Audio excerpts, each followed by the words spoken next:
differential bushing install is what we're going to focus on today.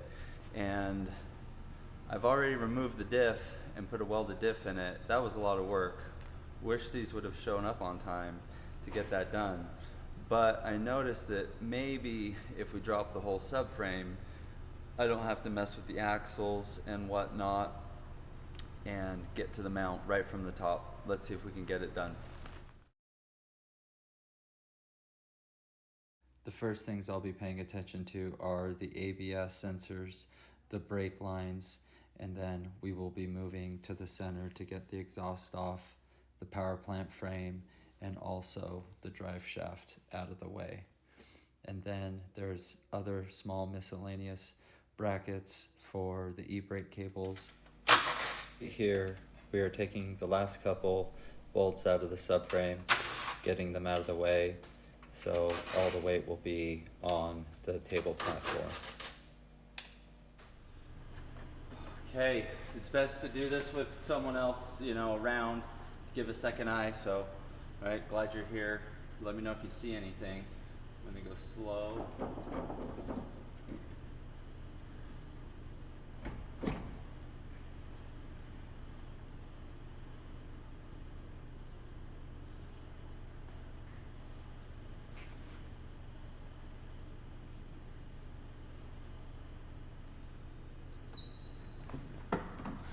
There we go. There's that diff mount that we're looking for, the two bushings right here. Basically have 6 pieces of hardware to undo. Just in case you wanted a closer look at things, here's the subframe out of the car. Those are our park brake cables. I originally disconnected them from the brake calipers to get them off the chassis, which leaves them up here tied off. Got the brake line. There's our 3 studs, 3 on each side, and then this gives you a lot of access to any evap stuff if you ever needed to get up to that purge valve. As you can see, chassis is a little old, needs some care.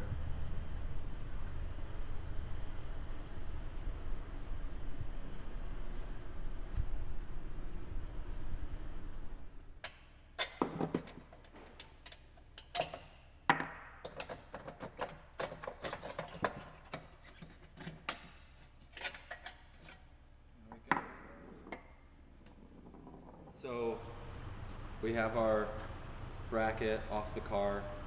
You can see the bushings have a lot of movement in them, which is great for the road stuff. But we've got our new aftermarket bushings.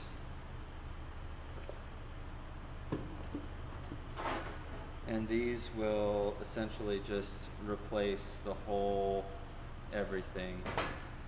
There's a metal sleeve in here. We need to either press that out, or there's a trick where you can cut it and then it'll collapse and kind of fall out a little easier. In case you don't have a vise or something heavy you can attach this to, we're going to get creative and just show you how to think outside of the box. We're going to flip this upside down, just spin some nuts on.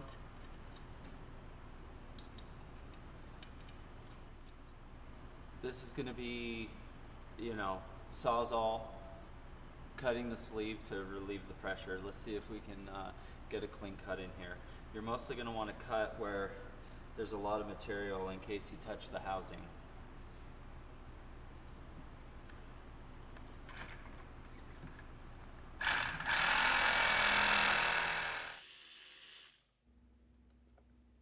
I've already been cutting at it for a while. It's a time-consuming process, but I'm working my way to the outside edge of the bushing to get that lip to release. Then a lot more patience as to get to the edge of the bushing. Once you think that you have gotten all the material undone, it should just slide right out with just a tiny bit of coercion. As you can see, the punch and chisel get it out nice and smooth. There we've got that line cut all the way through.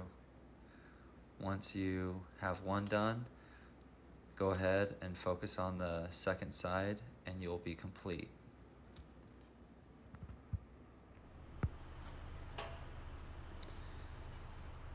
So got a half round file, gonna smooth out this debris so it doesn't catch us up.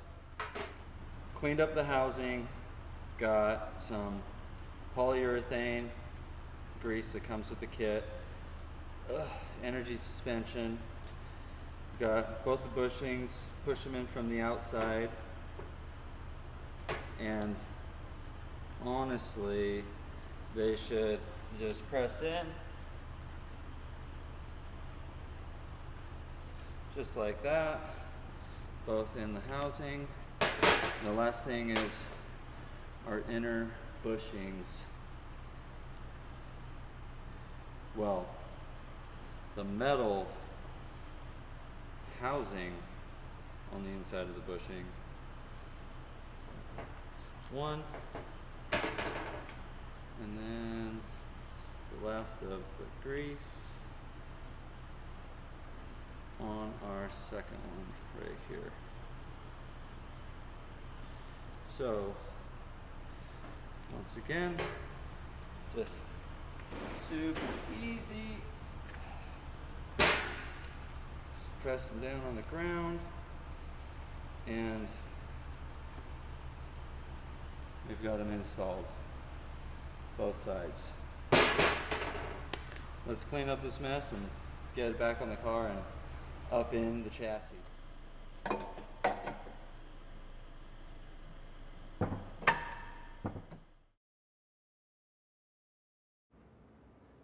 Once the bracket is back in its original location and torqued into place, we can focus on getting the subframe back in the chassis with removing the platform from supporting it.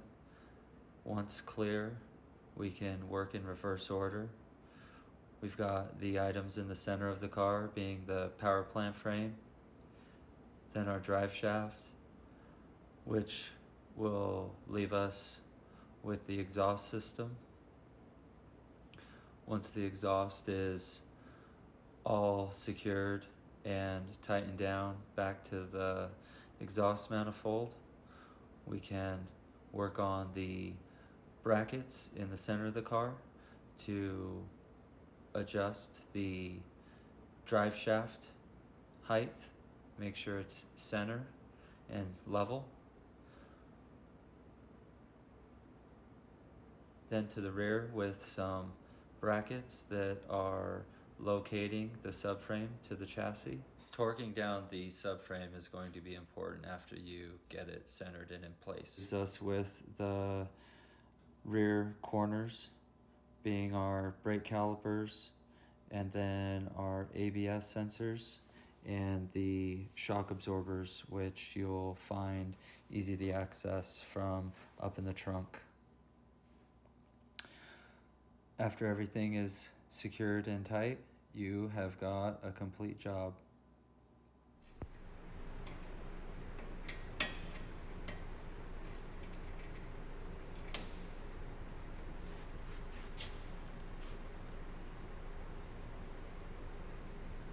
All right, that's the whole thing. Everything's back in the car.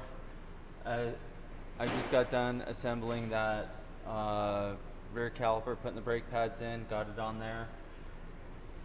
Everything that I've taken apart is back together. Bushing job is complete. Going to be doing some more suspension work on this car. Look forward to some future projects. Got some lower control arms and upper control arms to adjust the camber. These blue aftermarket jobs. Let me know if you've created any questions from this video. If there's anything you'd like to know about this job or installation, just create the question and ask it below. Thank you. See you around on the next one.